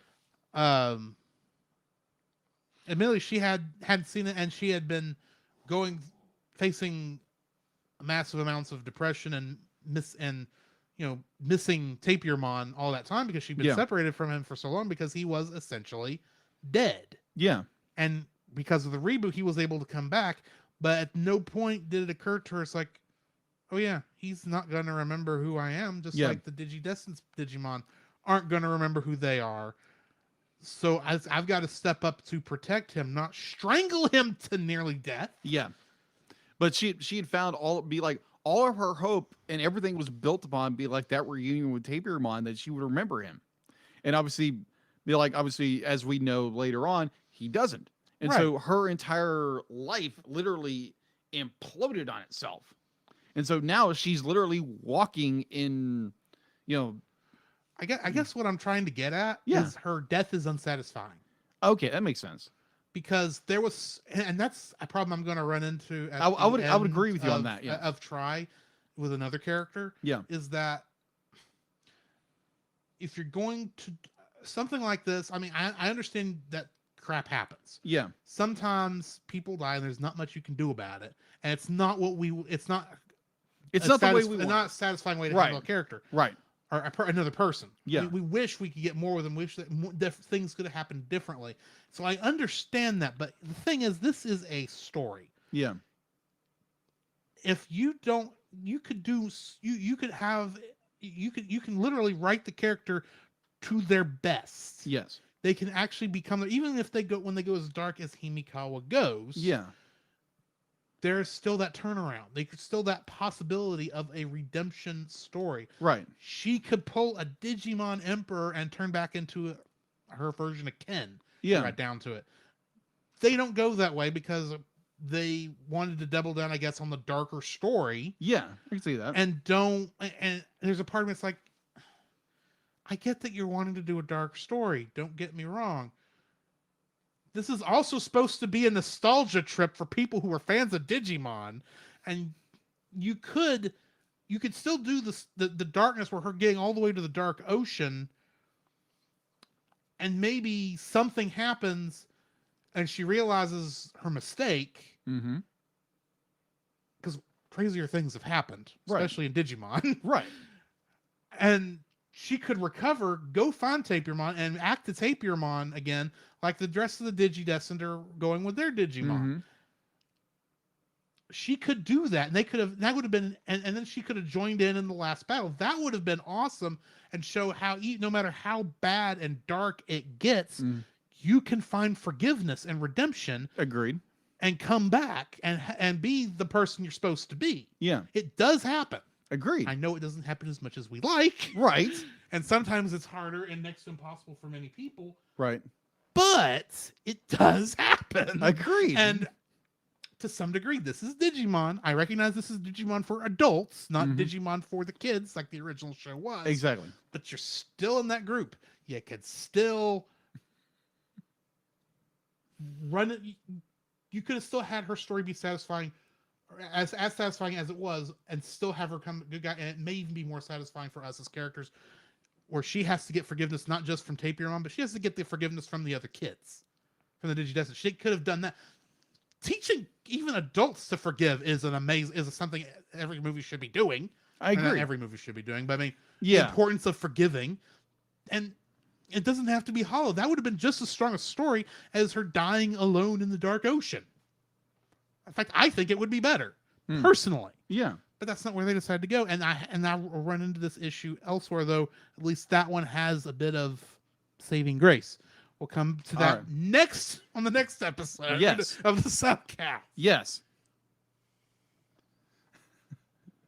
Very Anyway. good. Very good points. Very good points. All right. So going into this is my first dislike. Right? Yes, this is your first This is my dislike. first dislike. That's right. We had to get through my rant. Yes, yes, it was a very good rant. Mine kind of goes back into my second like with the idea of what creates. It's not a Funnymon. What is it again? Or Denimon. Ardennimon. Thank you. I'm terrible with names. So Ardennimon. Well, admittedly, we only saw them for like 5 minutes in here, and Ophanimon Fall Down mode is Yeah. only in all of Digimon Adventure Try for 5 seconds. So right. do not feel bad. All right. So the idea that Kari falls into this oppressive state, and it's not the dark ocean that consumes her, but rather it's this dark data that it comes pouring out of her system, her body, and infects Gatomon. I'm like, okay, cool Well, idea. I mean, Kari and Gatomon have a connection, and what can happen to her can affect Gatomon. Yeah. So, I agree. Like, there's. I mean, we saw how Agumon transformed into Skull Greymon in the first season because of Tai, and then they called him Sora. Which is wrong. Same spiky hair, but so I mean, it's possible that she could have somehow forced Gatomon to Dark Digivolve. That's a possibility, but it was this idea. It's like, okay, where did this dark data come from? I'd be like, From her depression. Yeah, I agree. It came from her depression. From the onslaught of the darkness that just flooded her soul because she thinks her brother is dead. That's why. Okay, good enough. Good enough. We're in the digital world. There is a little bit of digi magic happening here. Agreed. I found it Both very good and bad. agreed. I found it very odd they use, this dark data that came out of her and corrupted Gatomon. Also, bear in mind, there's always been, at least in this, and I understand that. What is the stupid AI that possesses her body? Homeostasis. Homeostasis. Apparently, she possessed her twice in Try, and from what I understand, at least once in the series. Yeah. So there's obviously That was a good point. That was a there really is good point. she is special in that she's got this connection. Yeah. Apparently, the only other person who's got it is Himikawa. Boy, They yeah. could have built on that, by the way, They could have. but they didn't. And they could have made this work. Sorry. Backing up, getting back on the straight, back on topic. She's obviously there's a little bit more that perhaps a little more control data that perhaps a little more control over data that Kari's got that perhaps everyone else does not. Possible, yes. Since she can apparently cause Gatomon to digivolve, even if it's not just dark digivolve, but dark warp digivolve without any digivice whatsoever. I mean, even She's a very powerful character. Let's she's say a that. very powerful character. So I mean, yeah, when crap happens to her, crap's really about to go down. Yeah, exactly. which is why that was I possible. would agree with you there. In fact, the minute that Tai got disappeared into the crack, and she goes, and you can already see the despair washing over Kari. Because bear in mind, I've not watched Digimon outside of Try and the movie Yeah. in 20 years. Right. And I don't remember. I watched 2 even less than I did 1. Right. Okay. And I'm sitting there going, crap is about to hit the fan. This is not good. I would agree with you on there. I completely agree with you. I just found it be like, yeah, the fact that like Kari is a very special character. She's unique. She has a very unique touch or gift when it comes to the digital world. And kind of going back to that, you brought up a point that I had seemingly forgotten, the fact that like homeostasis does possess Kari again before that, and the fact that like Kari is resisting homeostasis, be like, get out of my head. Yeah. Be like, she's go- tired of being controlled. Yeah, stop So control. so she's already weakened because she's been fighting essentially a digigod. Pretty When much. you get right down to it. She's been fighting that off, so she's already in a weakened state when Ty disappears into the cracks. So she's like, "Where did you go, big brother?" And you're going, "Crap!" It's like, oh no, it's gonna happen. Hallelujah! We were out of the digi world before that happened. Amen to that, because that would have been Good night. a smattering of, oh no, we're gonna die. Get the heck out of here. Like, D-Lit, get us out of here now. Thank you, D-Lit, for getting that portal working before this happened. Thank you very much. Anyway, So yes, I found it a little odd because it was digital data. It wasn't like the Dark Ocean or something like that. hang on just a second. She says we're welcome. All right. So And now just start your point over. all right. So the fact that like it was dark digital data coming out of Kari, there again, they're people that have been launched into the digital world. They're real people, but there's data coming out of her, which is kind of weird. But I understand where they're coming from. I have other problems with this, but they will be waiting till future. Okay, Because got I it. have issues. Sorry, continue. No, but yeah, just that whole little bit, and I was like, okay, you could have played the Dark Ocean, whatever, with that, but you said to use this dark data. It's like, okay, I get where you're going. Like, you could have played it a little better, but Also, bear in mind machinations of Dark Jedi. We don't know what of that area he was obviously setting stuff up, and I'm not convinced he's not been messing with homeostasis too. yeah, Because we know so very precious little he's about been pulling homeostasis. strings a little bit. Oh yeah, I mean, Dark Jedi through Himikawa was able to get the digital world rebooted, Mm-hmm. and he's about to get The entire world, everything. spoiler rebooted. alert for the next movie. He's about to get try to get the whole real world rebooted also. Yeah, Because that was the next movie. that is next movie. So either way, so yeah, that scene just like to me was like, okay, I get where you're going, but you could have done it a different way. There again, it's my own personal perspective to that. And I was like, oh, okay, Drew came up with some good points. I totally get that. It just, to me, that one little scene was like, it's awesome. Oh my gosh, stuff's gonna hit the fan in a second. But it was like, you're doing it that way. Weird, but okay. So that's my second dislike. Our first. What are you gonna have? The Dark Ocean just like sprout out of the cover the desert floor? It That Did would have it? been cool to see. Yeah, it Admittedly- did happen. It kind of did happen. Yeah, it kind of did happen. But we had to get the dark data first because it's like she fell into depression far faster than that's the thing. It wasn't just depression; Mhm. it was rage. Oh yeah, it was rage. She was filled with rage, and that's what caused her to forcibly digivolve Gatomon into fall down mode. mode. Yeah, that was cool. Do not get me wrong. That was amazing what they did with that. And you're like, it's like, oh crap, things are gonna get bad in a second. They did. Yeah.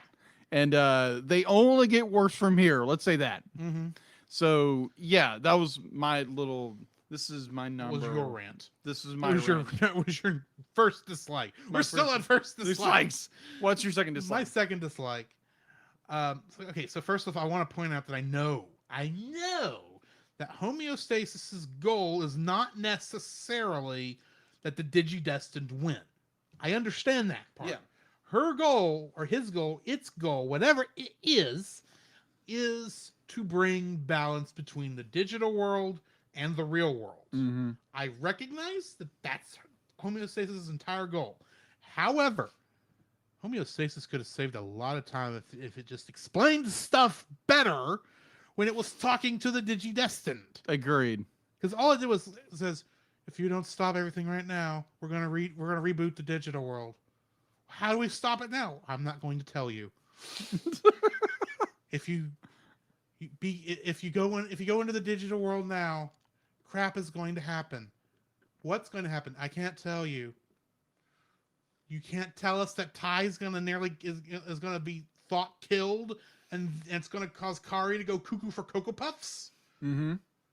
You could just say, "Hey, Kari, don't go. Everyone else, y'all go take care of stuff. But Kari, you stay here. Yeah. Because if you stay here, I suspect this is theory that in the real world she doesn't have access to that dark data that she's got in the digital world. I don't know this for certain. Right. I'm guessing. I'm theorizing. Well, they're it's gonna- just a theory, an anime theory. Anyway, sorry. That's not the word. It's just a theory, a digital theory. Oh my gosh. Anyway, All right, my second dislike. The animation for the fight scenes are incredible. yes, that is where their money is going. Oh yeah, top dollar. Everything's banking. Let's put all those. The problem is it's only 1/3 of the movie. Agreed. And so then you're dealing with. You're dealing with Osaka, Georgia girl over there, worried about what's happening to Mei Kumon, how she feels useless and worthless. Uh-huh. Good night. If there was someone who needed to make a quick trip to the shores of the Dark Ocean, it would have been her in that moment. Yeah. But at the same time, You're right. Oh my gosh! But like you have all the animation in that was pretty bad. yeah. There's a lot of animation in this movie that kind of it drops like it's an episode or movie two. Be like the animation drops and it kind of keeps dropping a little bit. It's still good. It's just like the animation just like kind of starts going downhill slowly. It's not to where it's not still shots from the last episode of Evangelion, even though that's more artistic than anything. I still have issues with it. Right. I'm sorry. Everything should at least be somewhat animated. Right.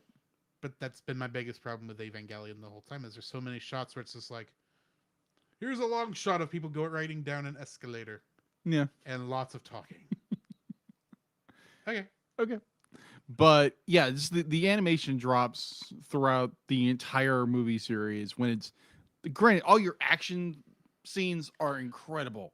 And admittedly, 6 looks a lot better than this does because Agreed, it does. there's more fight scenes in it. Agreed. So there's a lot more money spent on it. And plus Yeah. it was the finale, so admittedly a little bit of money that should have probably gone to 4 and 5 was held off for 6. Yeah, drop a little more yen in the very end. You're good. Yeah. Everywhere else is like, okay, the animation dropped again. Okay, Yeah, it's like it's still good storytelling. you know, this, It's a little confusing some places, but it's still good. Just Oh, your thi- animation kind of goes. Meow. this scene is not selling an overpriced toy to sell to the otaku. Let's not put as much money into it. This thing has turned into Neon Genesis Digivangelion that we're probably not going to sell a toy for it either because it's probably way too expensive to make that statue. And who would buy it? Actually, people would buy it. Oh, they buy it in a heartbeat. yeah. It's like, we'll throw all the money here. Yeah. Especially since it's a new Digimon, technically. Mm-hmm. Also, was it this movie or the next one where Diaboromon shows back up? It wasn't Diaboromon, it was the vampire one. Oh, you're talking about season 2? I thought it was the one that Gatomon worked for a Yeah. while. Myotismon. Meotismon, yeah. He showed up in one of these. I don't remember, for like 5 seconds. If Um, that. Yeah, he shows up. Either way, Yeah, it doesn't matter. He does show up briefly in this, and yeah. So either way, it'd be like not going into our sixth and final episode of our review of these films. And then we get to move on to something else. Yeah, finally. Do not get me wrong. I have enjoyed this, but I am ready for something else. Yeah, 6 films. It's not been a slog, but it has been a journey. It's And been I'm ready for another journey. Yeah, it's been a digital journey, A digi journey. a digi journey. Anyway, Anyways, So yeah, that is my second dislike. Yeah. Mhm. My third dislike. Things in this franchise, in this, I say franchise, things in Try are just slowly starting to no longer make sense as to what's going on. Mm-hmm. Uh, because as much as I like that, and I understand it's the depression that makes Digivangelion happen. There's a part of me that was going, wait, what? What's happening? This is possible? What's going on? And there's a whole lot of parts that were in the school where it's like, okay, I know this is a Japanese school, so they're Japanese school isms. Now, hang on. Reunion took place in the summer, right? That's what I Yeah. was thinking. Yeah. And they're in the summer again. Now, I am basing this off of my experiences in the Persona series, which Okay. takes place in a Japanese high school and follows a Japanese calendar. Yeah. So you actually have days off when the Japanese school children would have days off. Right. So I know that summer is like August, Mm-hmm. but the school festival, which happened in episode 2, would have been in like The fall. the fall, if I remember correctly. We never saw a winter in this, Yeah. but now we're back to summer again because school's out for summer. That is true. And yet this feels like the whole thing is taking place in about a month's time overall. Roughly. Yeah, that's what it feels like. I'm utterly confused as to what when this is supposed to take place. So, yeah. Mm-hmm. Agreed. Hey, if it was a sports festival, I'd have let it go. But it was not. It was the culture festival. So it had to take place in the fall. But anyway, All right. All right. So that's your third dislike, right? that's my third dislike. It's Third like dislike. things. There's a lot of things about this when you really stop and think about it. Some things that just and some things when you're not really stopping and thinking about it, you're just watching, going, "Huh?" They just don't make any sense Mm-hmm. because we're gotta cram a ton of explanation into 2 hours so we can have the awesome fight scenes in the next movie. Agreed. Yeah. Mine kind of goes in that same vein of you get a lot of exposition dump. I'm probably saying that wrong. Exposition dump is the right word. Yeah, I would exposition also dump. say you get a lot of techno babble in this. Yeah, a lot of technobabble, a lot and of not just from Izzy. yeah, exactly. You get Hackmons does a ton of stuff, and it's like, oh, okay, you have to homocysteine and this, and And, homocysteine this. and you have to stop and think, okay, what is he actually saying? Am I following this? Yeah, exactly. And that's part of why it doesn't make sense. Yeah, there's so much information coming at you at once. Like definitely when like Hackmon is explaining something to a human character, like this character pops up over and over again in this episode, Mhm. and he's explaining all this stuff. And he just shows up, and no one gives him a badass. Says, "Oh, Hackmon, you're back." Mhm. It's like, okay, It's like, oh crap, there's a Digimon. yeah. Which It's this like world the rest Digimon of are the normal. and that's the thing. The rest of the world goes bonkers when a Digimon shows up. Hackmon shows up to talk to Michizuki, or however you say that guy's name, Yeah. at what looks like the UN. Uh-huh. In a hallway, and he just talks and goes, "Oh, you're here." And I'm thinking, shouldn't somebody walking past go, "Holy crap, it's a Digimon, run!" That's what they were doing when in the other thing. So he's like, "Yeah." Well, I'm just saying, not everyone at that government facility is going to be in on what a Digimon actually are. oh, I agree. I agree. My thought is that people in Japan are so used to the kaiju attack. yeah, kaiju attacks. They're so used to kaiju attacks. like- oh, there's a mini kaiju right there. Oh, hi. Are you eating me? No. Okay, fine. Unless they're hanging around with kids, then they're obviously weapons of mass destruction and must be taken out. I blame Gamera for this because he's the friend to all children. Oh my gosh. Okay. But either way, so Boy, we just went off on a tangent I wasn't expecting to go off of for another 2 weeks. With Nate Marchand's on right. in the Monster Island Film Vault. Yeah. So we'll be there. All right, so it's like, yeah, there's a lot of information dump, and you gotta you gotta pay attention. Either A, stop it, rewind it, and like, okay, what did he say? How does the context work here? What does this word in digi jargon mean? What does that word mean in digi Digi-jargon. jargon? Am I following? Am I tracking what they're saying? Let me pull How- up my Digisaurus. I mean, admittedly, it is easier to follow than Star Trek sometimes. Yeah. I'll grant you that, but at the same time, I'm still going. So we've got a dark ocean and we've got a quantum sea, and apparently they're the same thing because they use both terms here, They do. and they do not do anything to let you know this is the same thing. Right. like- Explain stuff. Use if you're going to have technobabble, have consistent, clear, and easy to interpret technobabble. We have to follow what's going on. Right. Sorry, continue. No, you're good. So yeah, there, like I said, there's a lot of information to be followed, and if you're not fluent with it, because there again, be like you go through 1, 2, 3, 4, and you're like, okay, I'm tracking, and then you get all this information dumped at you at once. I'm like, whoa, information overload. Yeah. It's like, okay, I need to The stop. fire hose is on and you're drinking from it. Yes, exactly. It's like the like the dog going at the water hose. Yes. Just, and it's like, okay, I can't consume all this information, all this data at once. Slow it down. I think Drew was right with the idea that this could have possibly been a 9-movie series Mm-hmm. that would have made. I think it must have been planned that way originally, and they couldn't get Toei wouldn't give them approval for 9, so it got shrunk to 6. That's possible. But they had already written the scripts for 1 through 3 when they got Right. knocked down and they couldn't change it. right. It would have been hard to change it. Anyway, Anyways, so yeah, it's just the information dump you get. Definitely, if you don't have your Digisaurus out, you're not new to it. You're not new to Digimon. If you're like, huh, what in the world? What is this going on? Huh?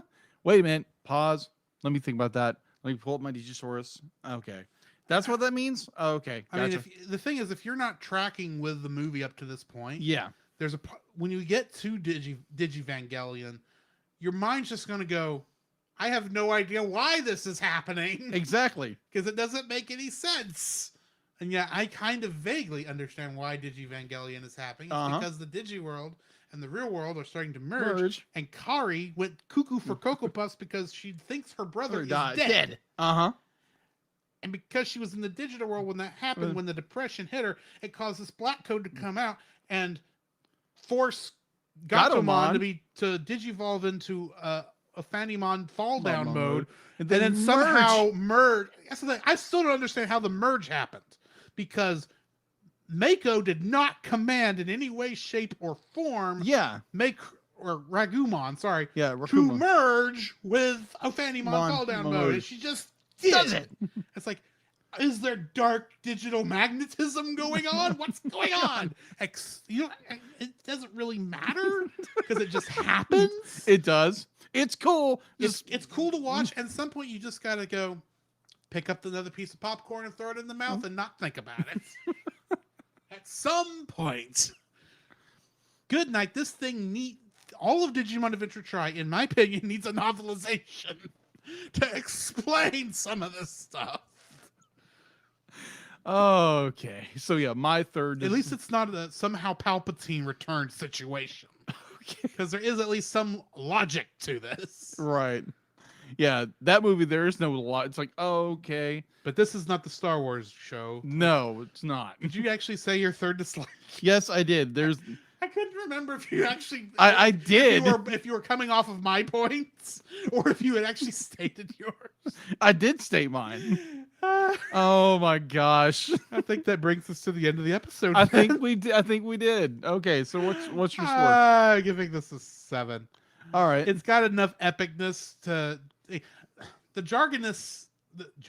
That's not a word, but the problems with this, admittedly, are at least saved somewhat by the last 5 minutes of the movie, which are obviously stolen from the first 5 minutes of the next movie, to some degree. Right.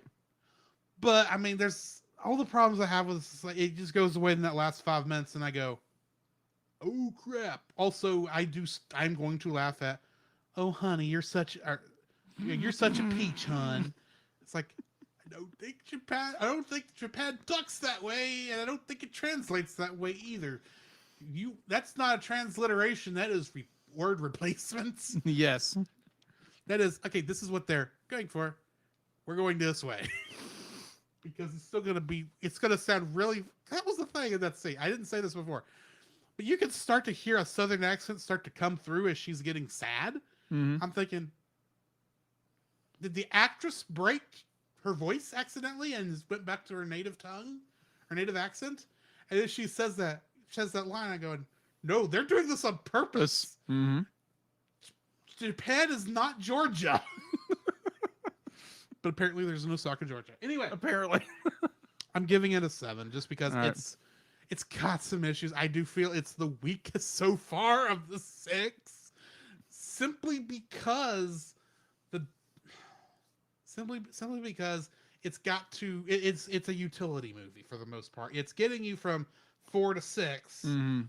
and also it's got to explain everything so you understand why 6, what's going on in 6, because Yeah. 6 will not have time to explain what's going on. Exactly. So, and you've got to end on the good note. So, yeah. Are the dun dun dun? What's gonna happen Yeah. next? Scene. Well, I mean, Try has to end on a good Oh yeah. roller coaster ride. Yeah. Agreed. 5 is the climb up the hill. Yeah. You're getting there. You're getting there. I don't know how 1 through 4 fit into that. If it's somehow the line or other smaller rides. Anyway, Yeah. I will give it a 7.9, 7.5. we don't do a 0.9. No, we don't. We get 7.5. Be like, yeah, it does. There's a lot of information dump. I do love a lot of aspects of this film. Do not get me wrong. I still enjoy this film tremendously.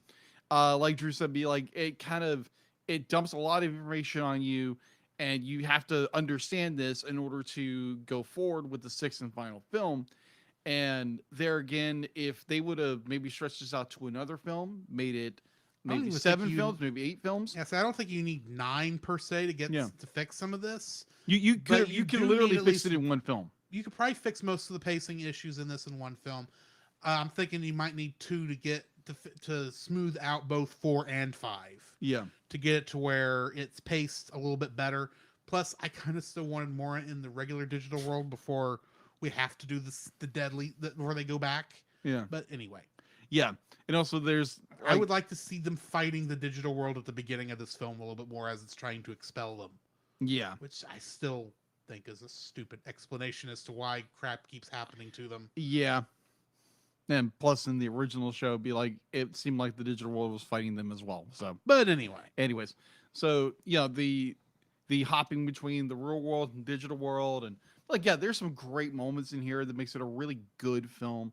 There's just a lot of information dump that you need to understand, and they could have simply it's like okay, we're going to do another film, but apparently either A, they weren't going to do that originally, or B, they lost the funding to do that, so they had to cram everything into one film. We don't know because I don't have that information. So to summarize, yeah, it's a 7.5. It's still a great, awesome movie. We just get a lot of information dump that could have been spread out a little further to help with the learning, the information reveal Mhm. instead of everything just dumped on you like a bad salad. Okay. Yeah. So yeah, 7.5. Well, that brings us to the end of yet another episode of the Cellcast. Next week, we are of course going to be reviewing the sixth and final movie of Digimon Adventure Try, Mhm. which is Future. Yes. Our trivia question for next week, which I will post probably here in the next 5 seconds, if we're being honest. This is not a what's the right answer type of trivia question. This is more of a give me an answer and I will pick the one I like the best Okay. kind of a thing. Or we will, actually. Okay. Who is your favorite Digimon and why? Oh, Jiminy's. That's almost mean of me to do with only like 4 days till our next recording session. Yeah, wow. But that's going to be what I'm going with. So it's basically like if we like your answer, we'll pick it. pretty much. Actually, we'll probably just read all of them because I like content. But Right, anyway, exactly. So yeah, so I think that's it for now. Okay. Because we have one more movie left in season 3. Mm-hmm. You can believe that. It was hard to believe actually for me because this has been a weird year. Okay. I mean, 2020 and 2021 have been odd, Yeah, they to have. say the least. So it feels weird that we're on year 3. Yeah, We're finishing year 3 and about to start Yeah. year 4. agreed. That's mostly what I'm getting at. Yeah. Especially since D-Lit is now with us. Yes. At least for the foreseeable future. Yes.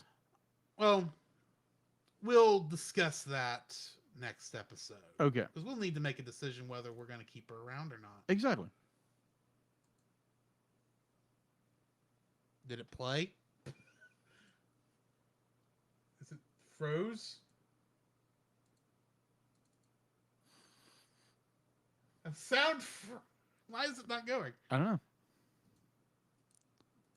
I'll have to edit everything back in the final. Oh well. All right. I'm So not editing tonight. I'm too tired. So yeah, join us next time for Digimon Adventure Try Part 6 Future Mhm. as we end season 3. yeah, as we end season 3, In the meantime, this has been Drew, this is Jacob. and we will catch you in the next frame. Okay, since we don't apparently can't even do the outro probably. I'm gonna try it though once I spot it. Yeah, it's not playing. So I'll have to edit all that back in later. So thanks guys for joining us. Yeah. Thank you. Neko, thank you for coming for the first time. He's coming over from Retro Rewind. I've seen him over in that community for a while. Oh, okay. Hi, Neko. He's very much into Yokai Watch. Yokai Watch. Okay. You know, the semi Pokemon clone. I guess it's not really a Pokemon clone, but of that style of thing. Oh, okay. Gotcha. Anyway, you'll probably tell me I'm wrong, but anyway, thanks for joining us here in the last bits. I'm about to go raid probably Retro, assuming he's still on. I don't know why he wouldn't be still on. Once I find one of these that's got Twitch, I can get to Twitch on it. And yeah, I am not going to. It says, "Don't you dare!" Yokai Watch has 100,000 more personality and greater storytelling. You know what? If you enjoy it, great. I couldn't get into it. I don't bemoan your choice any more than I bemoan him for choosing Digimon over Pokemon.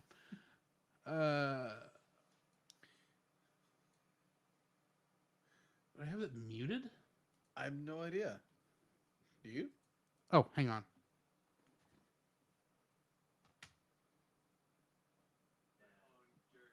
Not completely.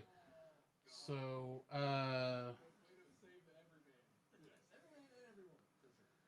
image new. Open image. That's not what I meant to hit. I'm hitting the wrong buttons. Wrong button. All right. So, thank y'all once again for joining us. I'm going to throw us over there, and we'll see y'all later. All right. Thanks, guys. Once it goes. What are they talking about? I have no That idea. doesn't sound like a Mario Brothers discussion.